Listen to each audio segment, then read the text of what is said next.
Lições da Bíblia. Apresentação: Leandro Quadros. Hoje, amigo ouvinte, vamos identificar que poder político-religioso está relacionado com a besta que saiu do mar. Apocalipse 13 fala de dois poderes, poder político e religioso, que se unirão pouco antes da volta de Cristo para perseguir e oprimir os filhos de Deus. Vamos identificar hoje esta besta que surge do mar e como foi a atuação desta besta ou deste poder ao longo da história até os nossos dias. Vamos começar lendo Apocalipse, capítulo 13, versículo 1, que diz: Então vi sair do mar uma besta. Tinha 10 chifres e 7 cabeças, e uma coroa em cada chifre. Em cada cabeça estavam escritos nomes de blasfêmia.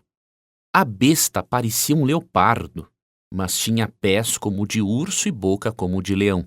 E o dragão deu à besta seu poder, seu trono e grande autoridade. Vamos ler até aqui. Você percebe, primeiramente, que esta besta surge do mar. E em Apocalipse 17:15 é dito que águas em profecia apocalíptica representam o quê? Vou ler para você. As águas que você viu, onde a prostituta governa, representam multidões de todas as nações e línguas. Águas, ou o mar aqui em profecia, simbolizam uma região amplamente povoada, de onde a besta do mar surge.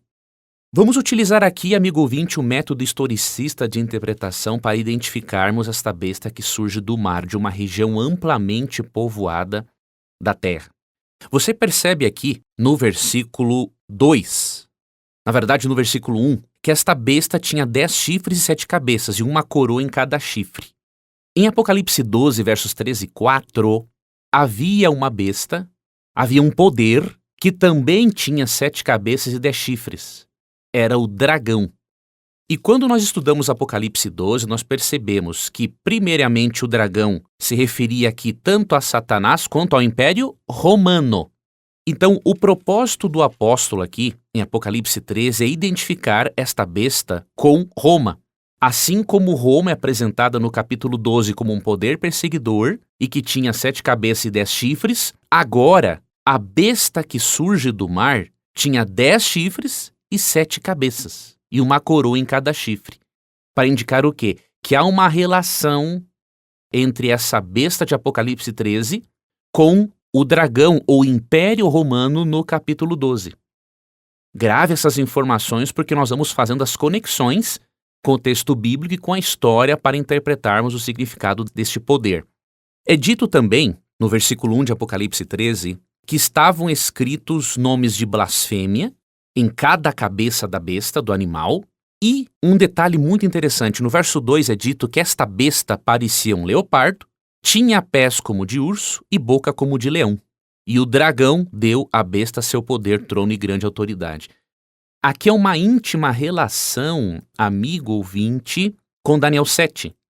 Em Daniel 7, impérios mundiais são apresentados e eles são representados por estes animais aqui que compõem, diríamos assim, a besta de Apocalipse 13, a besta que surge do mar. Essas características demonstram que há uma íntima relação entre Daniel 7 e Apocalipse 13. Esta besta do mar, ela reúne as características dos 4 animais de Daniel 7, 2 a 7. E esses 4 animais que você vê aqui, urso, leopardo, leão, eles eram símbolos de impérios mundiais. Depois de Babilônia, você vê em Daniel 7, Medopérsia, Grécia e Roma. Ao relacionar, ao João listar em ordem inversa esses animais, em ordem inversa do que aparece em Daniel 7, ele está demonstrando o quê? Que a partir da perspectiva dele no primeiro século, a besta do mar estaria relacionada ao 4º animal de Daniel 7, que representa o Império Romano. Então, este poder político-religioso surgiria de Roma. No versículo 3 de Apocalipse 13 é dito que uma das cabeças da besta parecia mortalmente ferida, mas o ferimento mortal foi curado. Aqui demonstra que houve um momento em que este poder representado pela besta sofreu uma ferida, mas que no fim dos tempos ele seria curado. Juntando, amigo ouvinte, estas peças, não fica difícil você perceber e identificar a primeira besta como sendo uma referência ao papado. Na história, o único poder que surgiu após Roma foi Roma papal. Na história, o único poder que teve uma de suas cabeças feridas foi Roma papal, quando o Papa Pio VI foi preso pelo general Berthier, a mando de Napoleão Bonaparte, em 1798. Muitos ali pensaram que o papado não mais se restabeleceria. Mas o texto bíblico diz que, apesar deste ferimento mortal, o ferimento seria curado. O papado reassumiria a sua força e a sua influência no mundo. Amigo ouvinte, isso aqui não é uma ofensa aos irmãos católicos apostólicos romanos. Pelo contrário, nossos irmãos católicos, muitos irmãos católicos são muito mais sinceros em amar a Jesus e seguir a Deus do que muitos protestantes. Não tenho dúvida alguma de que muitos irmãos católicos que vivem de acordo com a luz que receberam e que disseram sim para Jesus, o Espírito Santo está guiando essas pessoas e estarão no reino dos céus. Os irmãos católicos nada têm a ver com os erros do papado ao longo da história. Agora é importante que nós separemos nossos irmãos do sistema papal como um todo, que é bem diferente. O sistema papal tem ensinado doutrinas que não estão em harmonia com a palavra de Deus e ao longo da história, o sistema papal oprimiu aqueles que não aceitavam suas doutrinas, como vemos, por exemplo, no período medieval.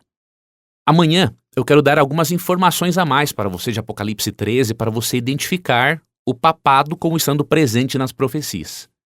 E eu quero que você acompanhe esse estudo, sem preconceito, sem raiva, porque tem muita coisa importante para acontecer ao longo da história da nossa vida aqui neste mundo, e nós precisamos conhecer o significado dessas profecias para estarmos preparados.